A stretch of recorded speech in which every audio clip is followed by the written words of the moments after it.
All right, let's call this meeting to order. Roll call, everybody's present. And if Jill is still with the indicator.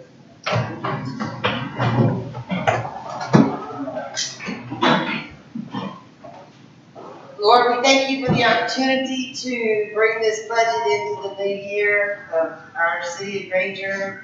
Let these dollars that are being spent be for great things to come. And please be with our loved ones near and far, with those who are in need of your special care and attention.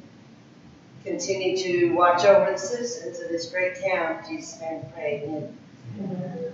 So, you pledge allegiance.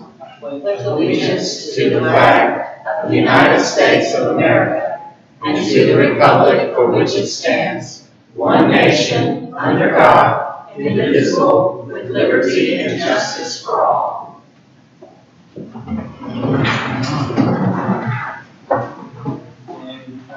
the presentation to first responders. And,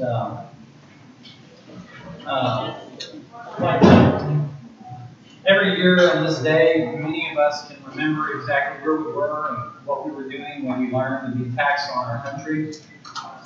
We ran to hold our families, we prayed for our country. Our first responders ran straight through fire, debris, and danger to find survivors, help the wounded, and many gave their own lives in doing so. Every day, our first responders willingly give of their safety and security to ensure our home. So on this anniversary of 9/11 attacks in our country, the city of Granger takes a moment to recognize our own selfless first responders. Granger honors you this evening. Thank you for your time, your sacrifice, and your dedication. We really do appreciate you guys.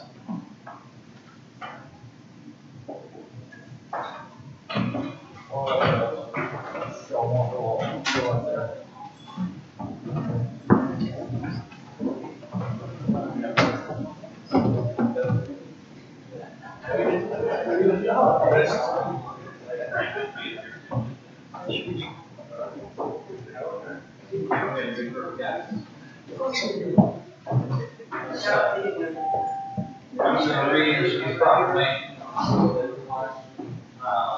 Today, on September 11, 2017, we honor our brave men and women first responders, all those who selflessly put themselves in harm's way to ensure the safety and security of the community they serve every day. This anniversary of September 11, 2001, the City Council recognized Chief Bob Shelton, Sergeant Thomas, Sergeant Ross Brown, Officer Jason Susan, Officer Joe Rosser, Officer Randall Laswell, Officer Howard Cruz.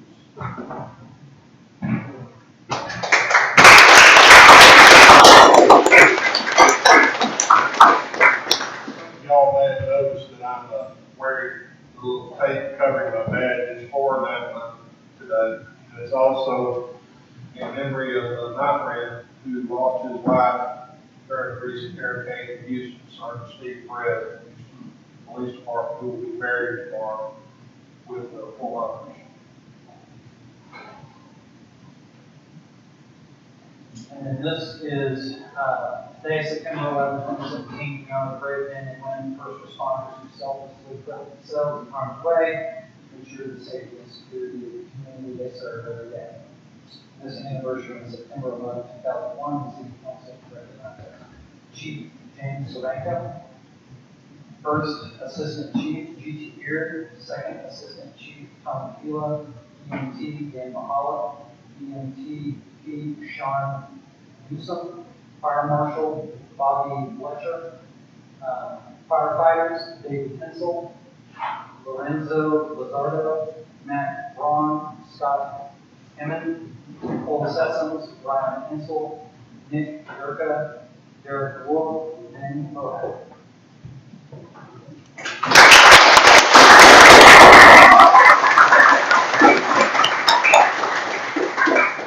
Y'all mind to see a picture of everybody? Let's sit back here and do a little more.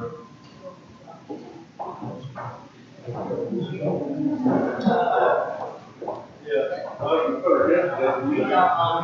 Yeah.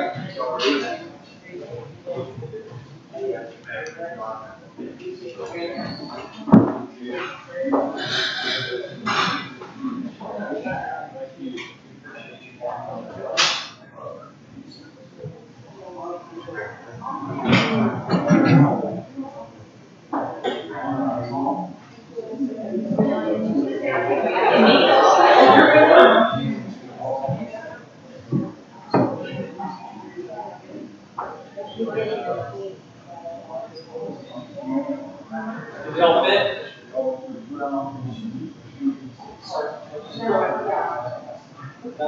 Much better.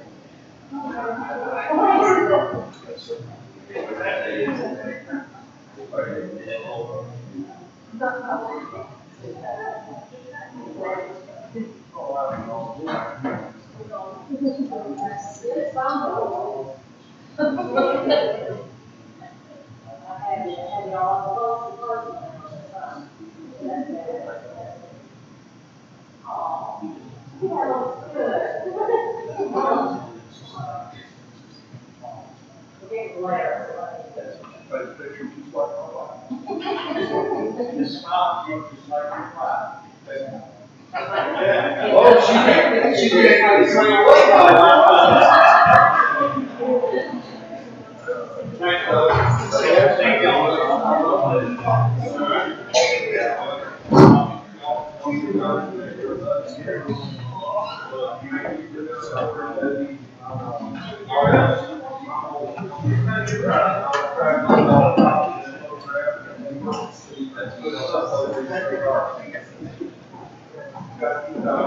Thank you very much.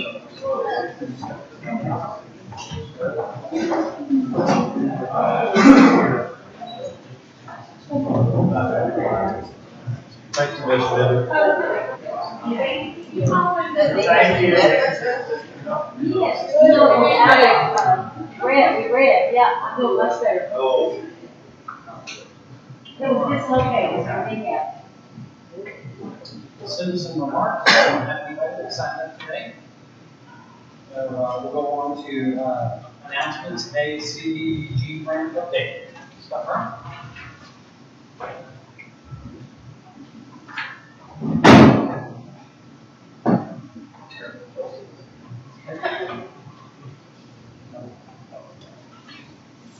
All right, the first one is the 2015 CDBG, that's the Pecan Street culvert. This is the one the city's been working diligently to get valves put in so we can isolate that area.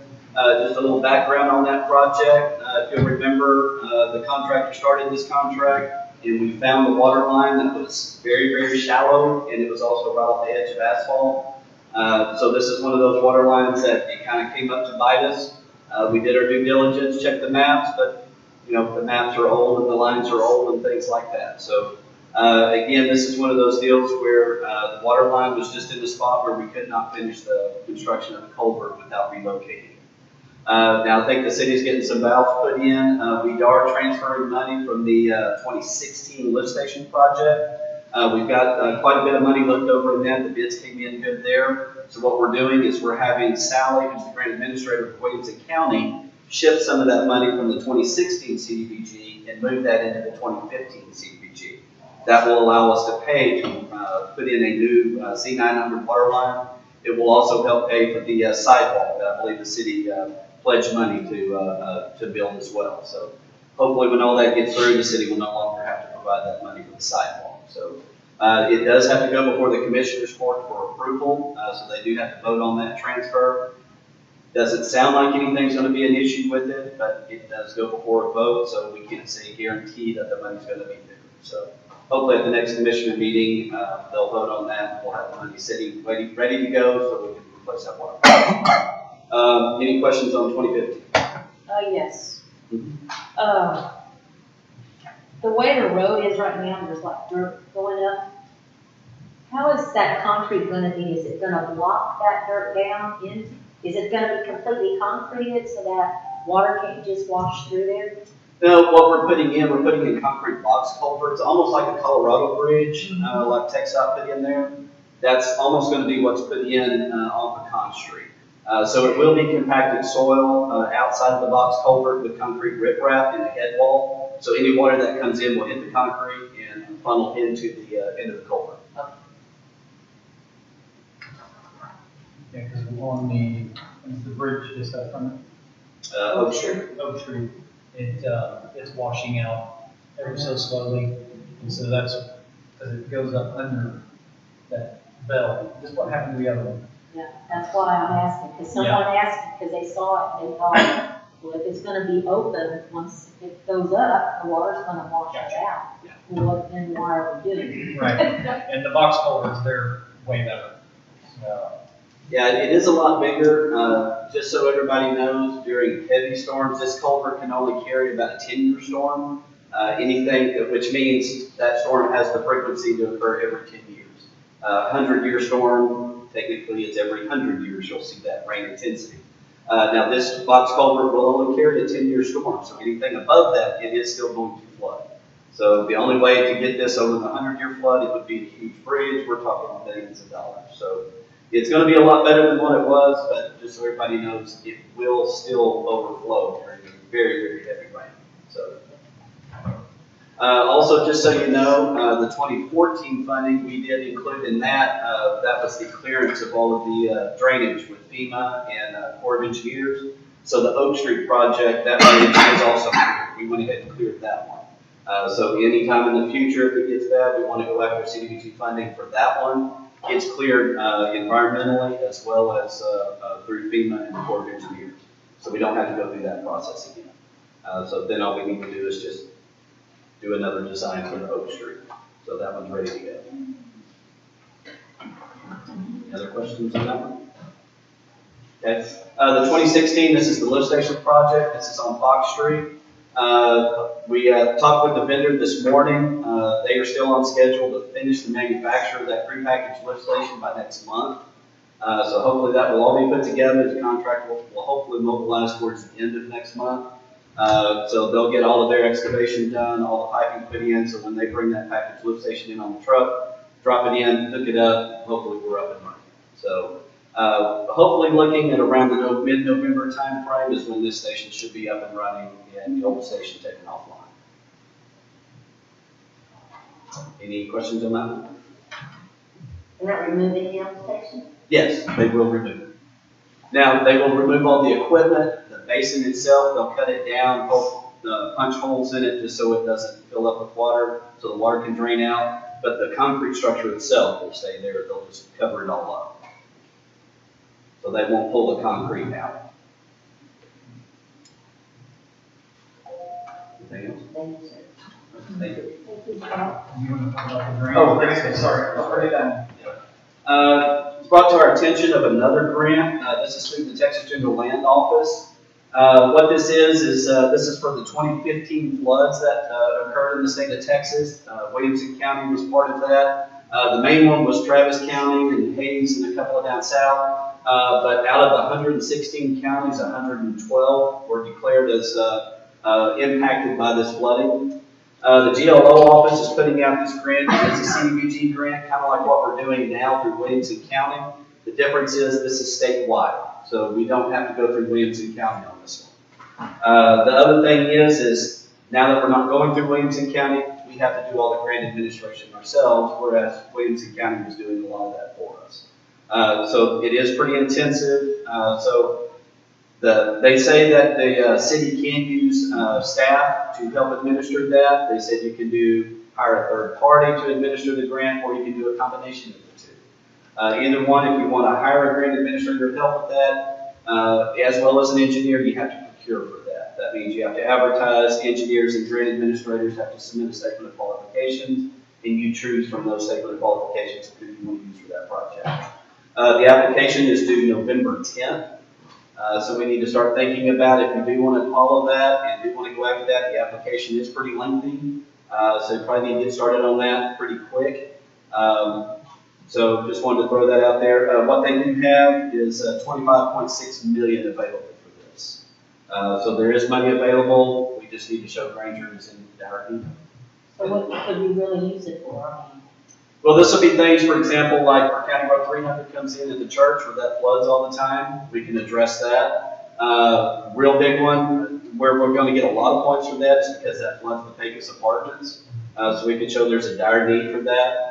We can also, on the south side of town, where we have the 4 foot, 5 foot ditches on the side of the road, we can start putting in curb and gutter and storm sewer through there. So there's different things that we could use it for throughout the city as long as it's used for drainage. To me, the biggest one that's gonna score the most points is the one up here by the church that floods all the time. And I know you're still digging into this, trying to find details, but if we were to go forward with it and we couldn't get it done, we potentially would not be eligible to apply, is that correct? That's correct. We're still going through the details of it to find out exactly what the process is. Normally, with the federal funding like this, they give you 3 years to finish that funding cycle. So basically what that means, you ask for money, from the application point, the clock starts ticking at that point. Once you're awarded the money, you've got 3 years to design it, clear it environmentally, clear it through the Corps, the FEMA, and design it and construct it all within 3 years. Now, the key to that is you can't ask for $6 million and then try to get it all done in 3 years. That's pretty tough. It's very difficult to do. So you kind of got to pick your battles as far as which project you want to go for. You don't want to do something too big that you stand the chance of missing that 3 year mark. Now you no longer qualify for any additional funding from that point because they say you can't manage the project. So they want it done in 3 years. So that's kind of the job of the engineer and the grant administrator to come up with a project that fits that bill to, get it done within that time frame. Anybody else have any questions? I do. What is the percent on the match? Honestly, I have not seen a percent anywhere written on this, so it's 100% funded as far as I can tell. I didn't look into it. Not saying it's not there, but I couldn't find it either. Yeah, the gentleman we're going through, his name is Martin Rivera. He's the one that's managing this through the GLO. Janet, our grant writer, has been in contact with him. It's got a long list of questions that we've asked him. It'll be things like that. Well, one of them was the procurement for administrator and engineering. What's the requirements for that? The other one is what is the city's requirement as far as match? Is there going to be an in-kind match? Does it have to be a cash match if there is? So all of those questions, pretty typical questions for any federal funding. She's got a long list that she just pointedly sends out and let them respond back to it. So normally the match is one of those questions. You'd have to plan which project you're gonna do and kind of get a ballpark figure of what it might cost and then decide to apply that dollar amount. Yes, ma'am. Would the admin, be someone that can be already within our employer that we're utilizing, or it has to be someone that they choose? No, it could be somebody that's in your employ. So for example, the grant administrator that you have, she could do that. If it's overwhelming, then you can hire somebody to assist, or third party can assist. There's grant writers out there. Alright. This could even be used for what Frank was saying about that range down by the sewer plant. Yes, but we would just need to make sure that we can get it done in that 3 year time period. And I think the council, I guess we would have to kind of decide whether we're November 10th, is that right? November 10th, yeah. So we're kind of up against the wall. Well, the other thing to think about too is that you're going up against every other city in the state. And so other cities, they're going to have it destroyed this public housing. So there was a lot of damage. So that's kind of where I was going with the Pecos Apartments, that could really show a need for the city of Granger. If it's somewhere outside of town that some trees got knocked down, that may not score as high. So we need to think about that as well. So in the same, Of course, it was looking at going some people working in our program, we also work for engineers in our contract already with the city, or does that fall under that purely on them? If the engineer was an employee of the city, you would not have to. But as So- a contract, we do it. That's correct. Anybody have any more questions? And as soon as I get the rest of the information once those questions are answered, I'll forward that out as soon as we get it. That way y'all can make a decision what you guys want to do. So, We appreciate it so much, Scott. thank y'all. That application is due on the 10th? November 10th, yes. 6 weeks. We might, Yeah, and normally they do these, they're online applications, and so we don't like to wait till the day of, as that means every other city is also applying, and it has been known to crash the computers. So we try to go in 3 or 4 days before that to get ours uploaded. We call them, make sure, did you get it? Yes, we're good. So we like to try to get it about 3 or 4 days ahead of that. So November 10th is the deadline. Perfect, thank you. Announcements B, update on historic sites call grant and firehouse subs grant and RC and D grant and fire hydrant grant.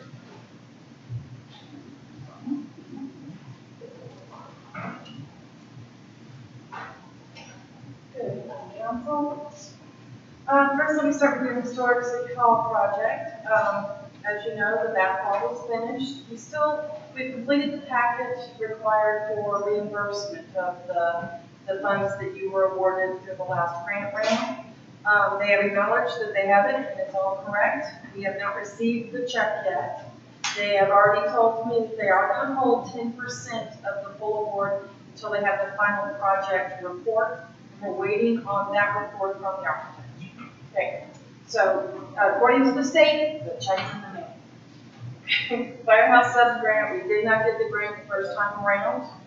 Of course, when we did apply for it, we applied about 4 days prior to the close on that quarterly deadline. The new quarterly deadline was September 1st, and we resubmitted again in the following quarter about 6 weeks ahead of schedule. So it's a first in, first out. It's going to be the middle of November before we know if we got awarded on that one this week. Okay? The RC&D fund is was moving along nicely until we got the storm season.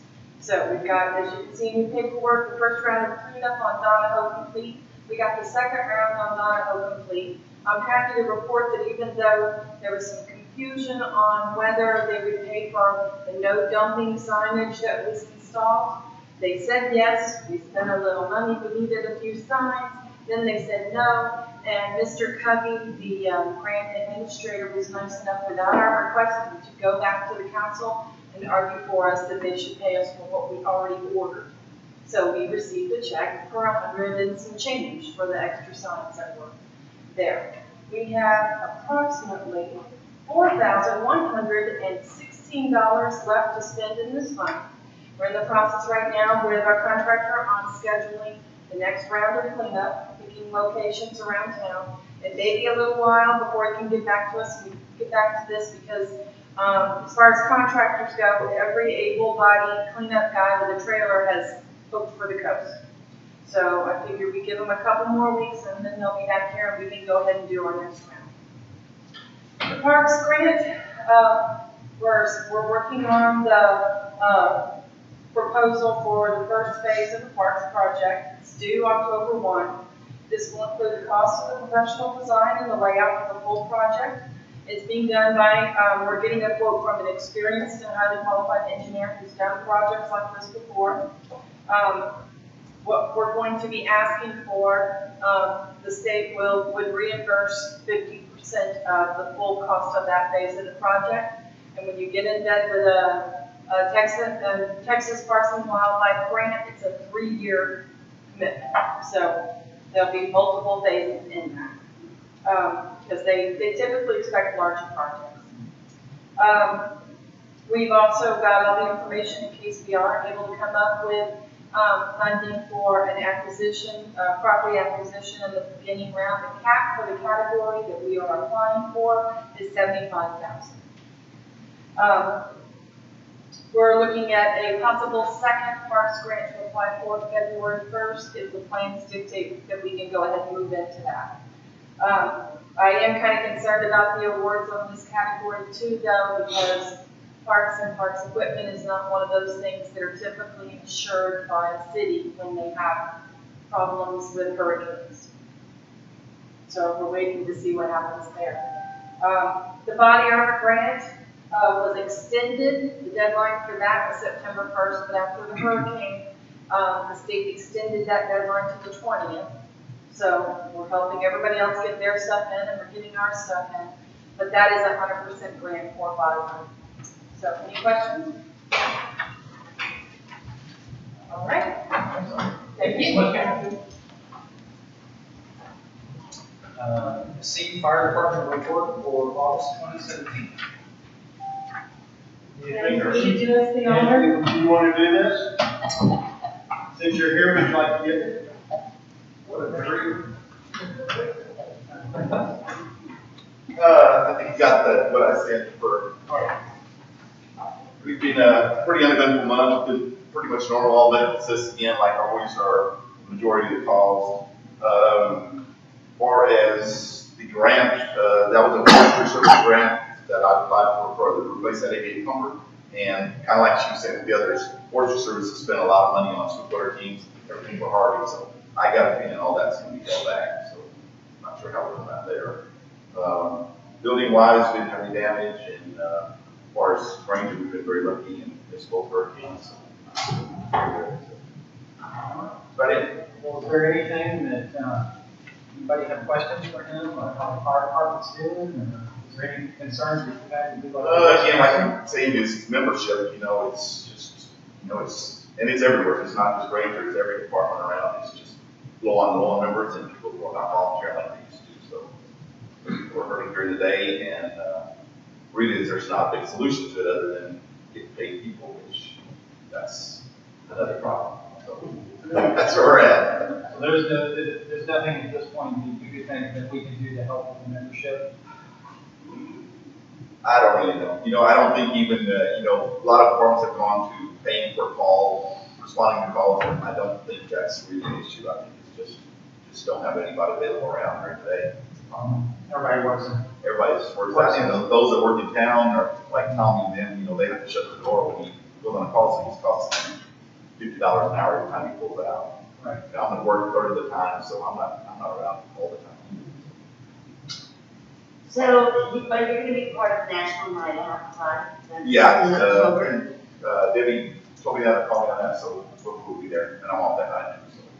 Good night to do membership, right? Yeah, yeah, we can use 10 more members, super. Yeah, somebody go there, there needs to be a sign out there. And what is the requirement to be a member? We're just 18 years old, and we go through 3 meetings, voting, and then kind of a background check, and then pretty much that's it. All the training, EMT or anything like that? No, we can get all that done if they're willing to do that. We can get all that training done through the department. So that's not the issue. It's just people that are available. Just willing to say. Yeah. Okay. Any questions?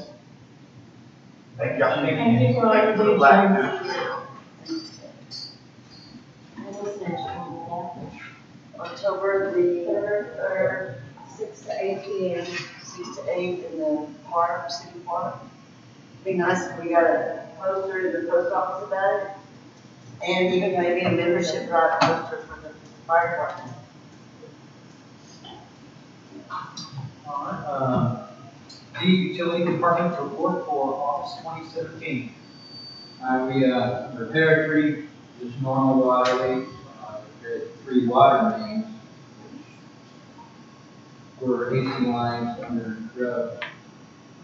Monthly meter readings, 15 rereads, 4 connects, 5 disconnects. On sewer side, we ran 3 sewer lines and we repaired a main that thanks to Harvey, we had erupt and explode. Due to the high water pressure, it took out the 10-mile line that we had. So we repaired that. We built 4 drying beds at the wastewater plant. Keep our system operating properly. We repaired 159 potholes. Way to go, Frank. We ran out of asphalt for this year. We're gonna be back on leaky for a little bit, and then next year when we get the hot days again, we'll go back to the asphalt patch. Alright? We did quite a few. We installed 12 sign posts, 11 stop signs, 2 yield signs, a school sign, and 18 street signs. We flushed our dead end mains, we do monthly. Cleaned the culvert by the wastewater plant, and anybody noticed that lives across from there, that it was flooding the whole field and starting to encroach on the road. We got that fixed, it drained down immediately, we got it opened up. Put out and moved the barrier to high water crossing, been started.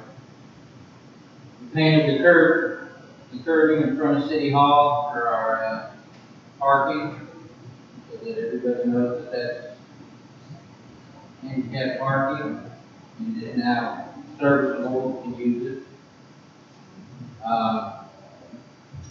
Remove trees from the cemetery plot, evidently several have been actually growing under the tombstones and pushing them over. We completed the ash main tie-in, which was part of what we're doing for the Pecan Bridge. And that's all asphalt is done. Hopefully, we don't have any problem. As you know, we're scheduled this week to go ahead and put the valves in and we'll have the water off on the east side. Know anybody on the west side, they should have water. If you don't know how to prepare properly, best thing to do is keep your bathtub full, and that'll give you water to flush your toilets and keep everything going. Don't know exactly how long we'll have the water on. It all depends on how well the crew works and how much we can assist. So, we are trying to go for, a minimum of 4 hours, maximum 6. Again, if something happens, then we have to be prepared. Mr. Willis, would you like to address us about any of that, or the water off? I know it's an inconvenience to the school. I can do it now or later, whatever you'd like to do. I'd be happy I just got a couple of comments to make. To the council, with how these things affect us in fleet planning and things like that, so I can do that now. Or whatever We'll wait till, whatever you'd like. since you're on the last part, we'll wait for that. James, are y'all aware of this happening? Okay, he needs to know this, because if there's a major fire, Which day is that? Wednesday and Thursday of this week. Yeah. So we have somebody on standby or something, just Yeah, we in can case. get part of it.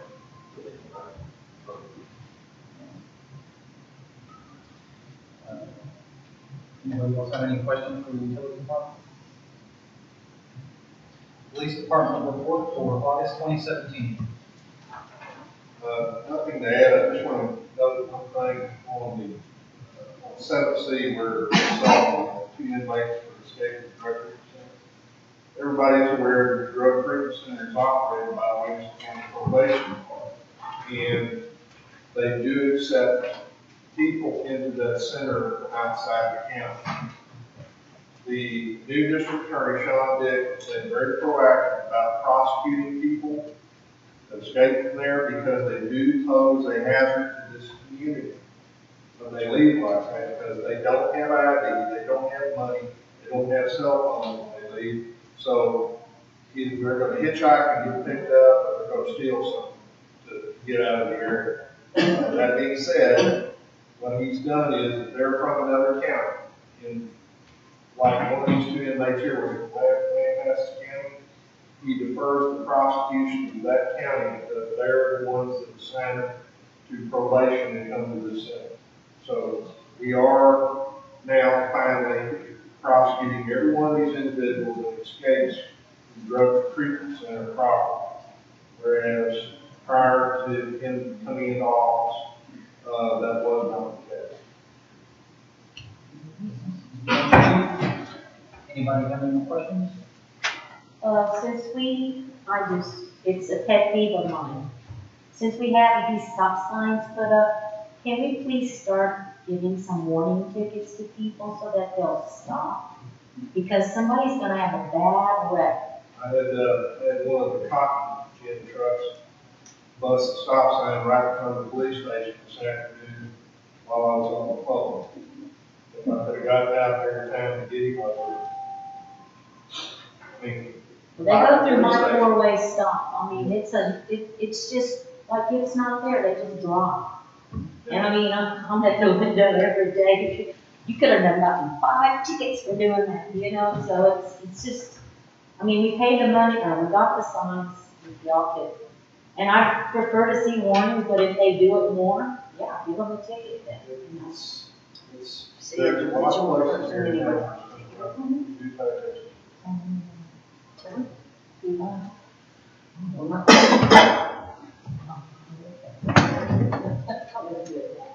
Anybody else? City Administrator Report, August 2017. I'm going to be really brief. We've been having a lot of meetings over the past 3.5 months, so I feel like the council has been well informed of everything that we're doing. I'm just going to point on the financial snapshot to on the savings cemetery certificates of deposit that we had. We closed that account and moved that money over to the general fund, where we purchased so far a utility truck for $1,500 and about $500, $15,500. And then we've also purchased and have installed a new shredder for our tractor. We're working on getting the Gator with the sprayer also. Can I question the covert bills? Is that for the cop car?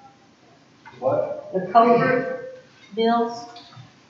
Is that for the police car? What page? I'm in the checks. There's There's possibly utility in. Could be utility too? It Okay. could be, or you have to look at. I think, the covert bill that I did this month was like $100 and some odd for front end lining on the little truck. Because there was one for 1,600, That was, AJA. You remember what that repair was for, front end machine? Probably the 05 front spindle replacement.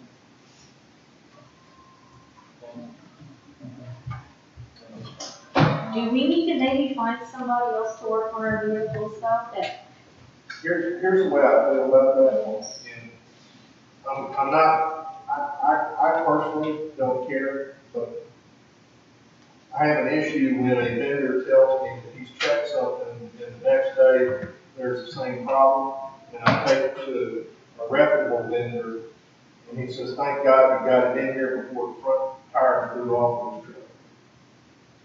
That's my problem. I use Covert because they are reputable. On the utility vehicles,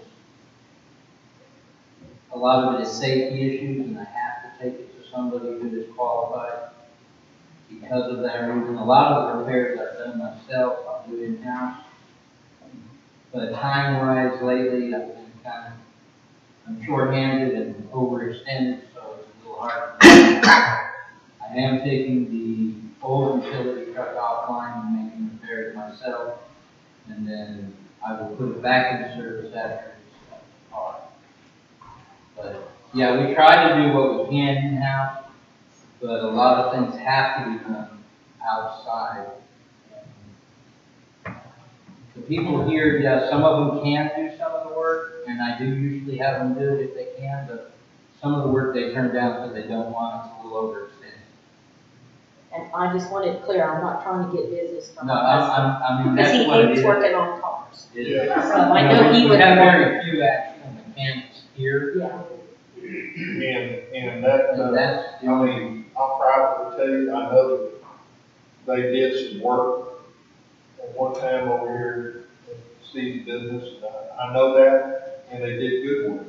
But they've been busting their behinds on making sure tractors and harvesters, they don't have time for anything. He don't even want to see a car. He You know? won't even work online, so. But there's some other locals that have businesses in Barton and things, so I was just. Yeah. And I know one of the deals, and this isn't on this report, this was probably in June and July, I think we serviced the fire truck. Oh. And so, Yes. there's some things like, what Frank's alluding to with the spindle, that's going to transmission, is that correct? No, the Oh, Oh, the front end. the shifter on one of them was the shifter with, it'd slip out of gear and the truck would drive by itself. That's not a very safe practice when you get out to read meters or. And some of those Yeah, items, something, so I did have that. and some of those are not, they're, end up being a deal out. Anybody else have any questions? All right. We'll go ahead and move on to regular agenda item A, discuss, consider, and possible action concerning adopting ordinance 09112017-01, adopting municipal budget for fiscal year 2017 and 2018.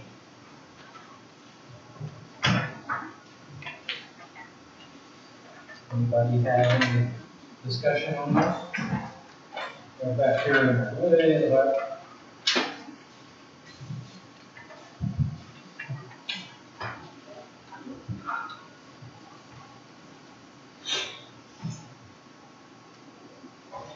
Comments? I'll make a motion on regular agenda item 4A that we approve ordinance 09112017-01, adopting municipal budget for fiscal year 2017 and 2018. is there a second? Second. All right, all in favor, please raise your hand. All right, all opposed, please motion by the same. Seeing none, motion passes. All right. Regular agenda item B, discuss and consider possible action concerning adopting tax rate ordinance 09112017-02 for fiscal year 2017 and 2018. Comments? Okay, first, make a motion on regular agenda item 4B that we adopt the tax rate ordinance 09112017-02 for fiscal year 2017, 2018. All right, all in favor, please raise your hand. All right, all opposed, no motion by the same. Seeing none, motion carries. Agenda item C, discuss, consider, and possible action concerning adopting ordinance 09112017-03, payment in lieu of Texas pilot program for Granger Housing Authority. And that ordinance is here in the very back with some additional documentation. Any discussion? Okay, I have a question. Yes. So they haven't been paying taxes, but they've been paying a payment to? How does that work? Or are we getting nothing from them, The past 2 years, they haven't paid taxes? taxes or payment in lieu of taxes. So that's the 16, 17 fiscal year, and then the 15, 16. Okay. So they have been paying up until that point, payment in lieu of taxes without any documentation, without any ordinance. The pilot program was approved in 2002 for a 5-year period, and then it was never revisited. So they just continued on as if it was still in effect. The program substitutes their taxes, their ad valorem taxes, there's a calculation sheet at the back of this area. It is this one right here, computation of payment to taxes. So this is their approved form. So they put in basically their rent dollars, and we get about 9% of their rent collected. The reason why they're asking for this is if they had to pay taxes, it would be by tax system. The value of their property at the tax rate for the city. So they're asking for the reduction in taxes. They'll pay us something, but they're not going to pay us the full taxable dollars on that property. What about the last 2 years? What do you think of that? The council can decide if they want to retroactive payment in lieu of taxes for the last 2 years. If the council does not, then we will inform the tax appraisal district that it was not in effect. You can retroactive all the way back to when it expired in 2006. That way they're safe and they're covered if you want to put that in. And with their cuts and all, just giving my personal opinion, I feel we should retroactive it backwards. That way they can keep the property in pristine condition, because if they have to pay us this, then it's gonna be harder and harder to maintain those buildings. So, but that would be my recommendation to the council, is to retroactively backwards. Can you give us dollar amounts? Like, what's the tax amount and what do they pay us? I can, I would have to talk to Sherry to get their exact rent charges, their exact rental charges, and then the exact utilities that they're paying, so that could be all complicated. If you look at the budget, let me move you forward a little bit. And I can speak to the rents a little bit, they're going to vary based off of your income. So it's not gonna be like a standard, so let's say you make $1,000 a month, you might get a $300, whereas the next person might make $1,200, and they might get, $250. So it's not exact, it's not Yeah, gonna everybody's not the same. be, right, it's gonna move around a little bit. So if you go to your revenue section at the start of the budget, so general fund revenues.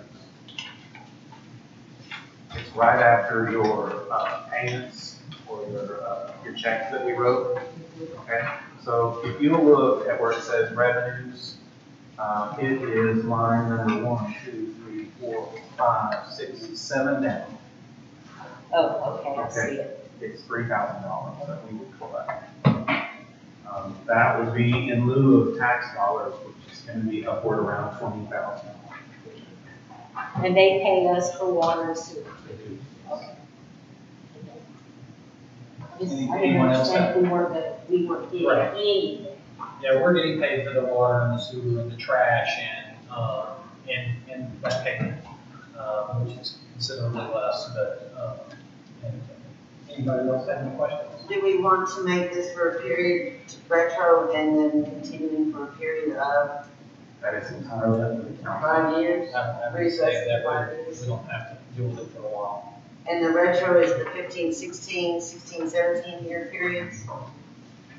I'll make a motion on regular agenda item 4C that we adopt ordinance 0911-2017-03, which is payment in lieu of taxes pilot program for Granger Housing Authority, making this retroactive for years 2015-16 and 2016-17, and for a period of 5 years from now. Second. Second, all in favor, please raise your right hand. All right, all opposed by the same, seeing none, motion carries. Regular agenda item D, discuss, consider, and possible action concerning utility ordinance 09112017-04, adopting new rates.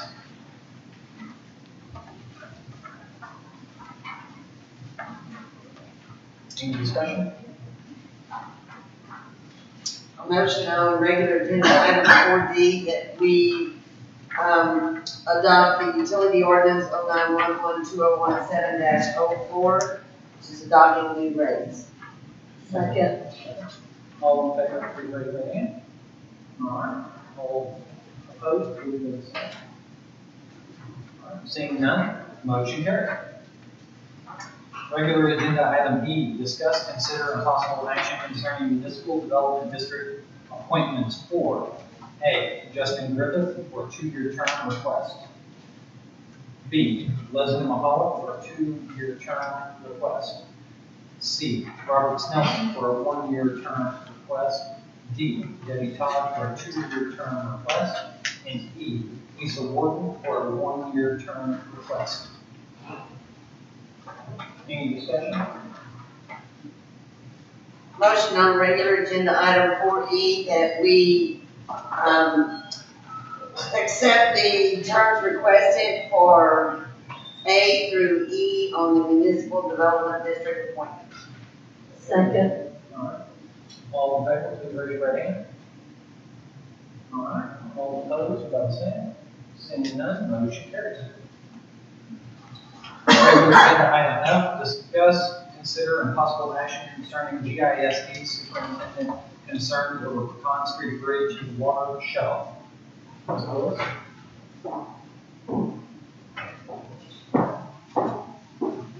Thank you, Mayor and Andrew, council members. I wanted a moment just to talk to you a little bit about planning and working together. Andrew and I have been working a lot better with meeting, discussing what city needs are and what district needs are. And this particular project brought up the need, and I kind of want to explain some things to the council so in future, as we're planning, how things affect, not just the city and not just the business in the city, but how things can affect the school. This week's shut-off, which I understand why we have the shut-off, to fix what we have, the timelines there. But to give you an idea of how this affects the school, we have about 525 people, 450 students, and 67 employees that are at the school almost every day. Around 500 to 525. So we have restroom facilities, water, and have to feed 2 meals a day. So when we get the water shut-off notice, we have to be prepared for that, for all those people. Normally we keep on hand anywhere from 10 to 20 cases of water so that we're able for a half a day to function with water shut off. In this particular case, it's going to be shut off for 2 days. So I have to make a decision as superintendent. Do I close school? Do I move school? How do I handle 525 people for 2 days? I understand the window is there, and what I really appreciate, I want to really send a thank you out to Andrew for contacting us, for letting us know what's happening so we can prepare for this, so we can make a good decision for our school district and kids there. So, so we have to look at what to do for those 2 days. What we've elected to do should be posted this afternoon on our website is we're going to keep school open, but I'm going to have to at least 8 porta potties for 2 days. I'm going to have 50 cases of water brought in for 2 days, and then we're going to have to get a lot of water from the cafeteria so that they can wash and clean the stuff after they cook because they're not moving water. Now, as we understand, water may only be shut off for a 4 to 6 hour period of time, but we don't know that 4 to 6 hour period of time. So we have to prepare for as a school for the whole 2 days on what if. We may not need all that, but that cost is going to be probably in excess of $2,000 to the school district for the what if. So in future planning, when we look at how we're going to do projects, it would be great if we looked at when the school is off, when we have off times, look at our schedule, when we're off on Mondays or holidays, we're off for Thanksgiving or Christmas or different times. And I know that can't always be taken into consideration with your contractor who comes in, but when you're dealing with 500 plus students and teachers, it's a pretty good effect when we shut off water for even a half a day, much less for 2 days. So I kind of just wanted to explain that because I know sometimes you get a discussion with regard to, well, how's this going to affect businesses? How's this going to affect the citizens? And I understand as you juggle all this, well, how's it going to affect the school? And then you have to make the best decision you can as to what's the right plan to be less effect on the biggest population of people.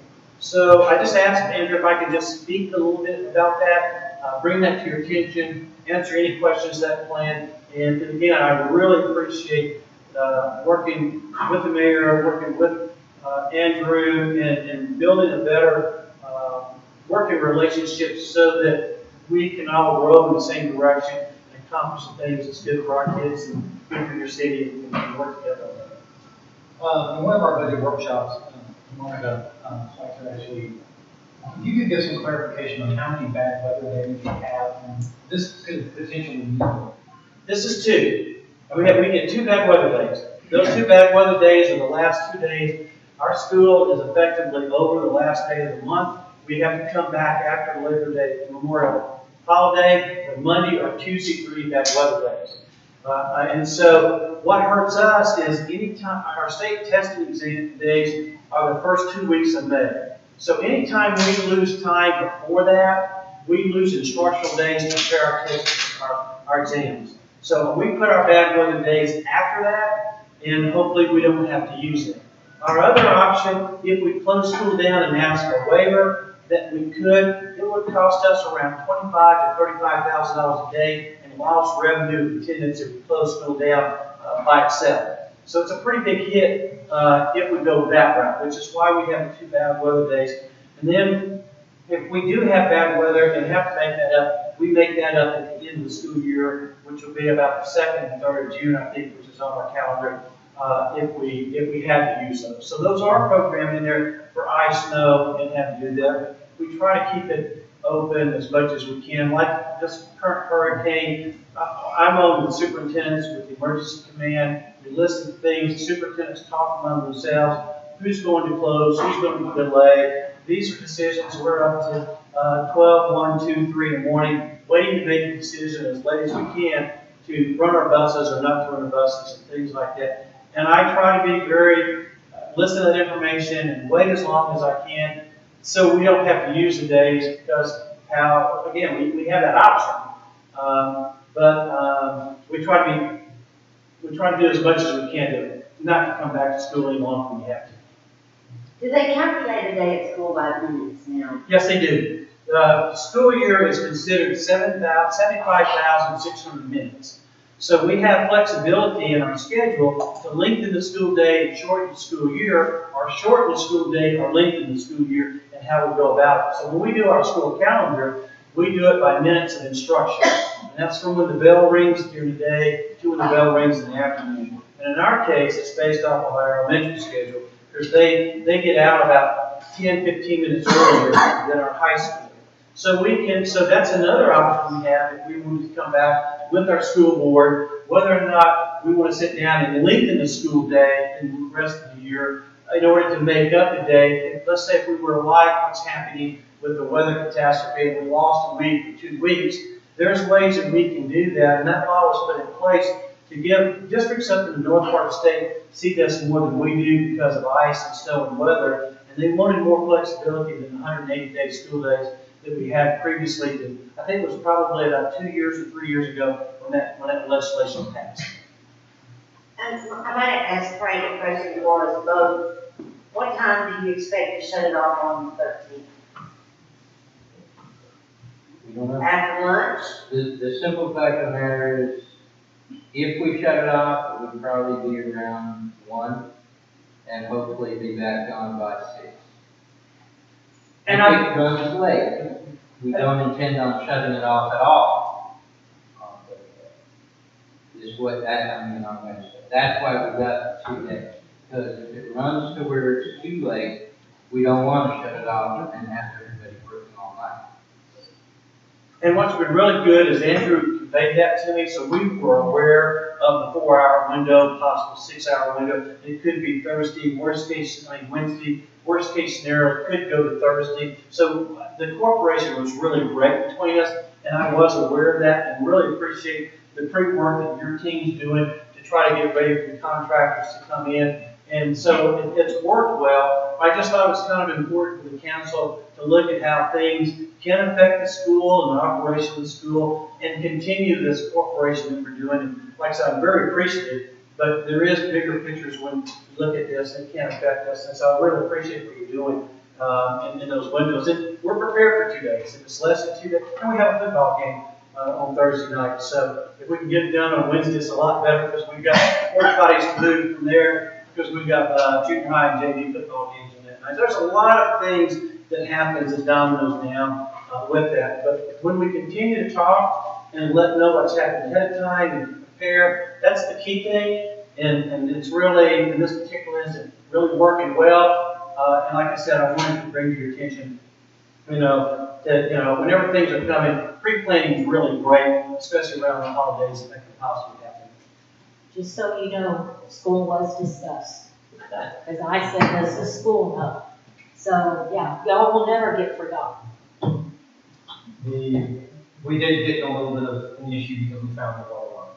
And so, but normally, we were hoping to have this finished at the summer, but things didn't cooperate. So we appreciate, does anybody else have more? Oh, go ahead. I just wanted to tell you while we're here and we have the opportunity, we haven't gotten anywhere near our planning phases, but we've asked for the money to put in 3 new valves at the water treatment plant.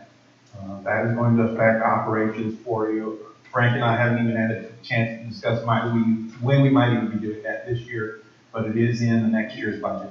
So keep that in mind. We'll be working with you. That's kind of why I wanted to come, so that we could, as you look at these projects, you know, and sit down, we can do a lot of planning. What's a good time for us, good time, contractors, and so that's, you know, that was the reason why I wanted to come down, just. I would hope that it would probably be in the springtime after the testing, but probably before school ends. We need to get to that pretty quick. There's two things that we need to do there. That's the valve replacements and then the repair of the water tank itself, the elevated storage tank. So we want to be able to isolate the elevated storage tank from the ground storage tank so that when we're doing that repair, we keep the water flowing. I think those are the only projects that we have that will impact the school and the operations. Anything else is just going to be an emergency situation. A water main break. Spring break is the second week of March, which is a full week off. Then we only have one day off in April, and then we finish up school. Our testing dates are the first and second week of May. That's when we do most of the testing. We do have 1 week of testing in April, which is some intercourse and fifth and eighth grade, and everything else is the first and second week of May. And then after that, you know, those are just, again, being aware of the calendars, working together, what you have to do, planning that to be, you know, it's awesome. So thank you very much. May I make a motion on regular agenda item F, that we take no action? 7. All in favor? All right, all opposed, on the same? Seeing none, motion passes. Motion to adjourn? All in favor? 7. All right. All right, all opposed, for the same sign? Seeing none, motion passes.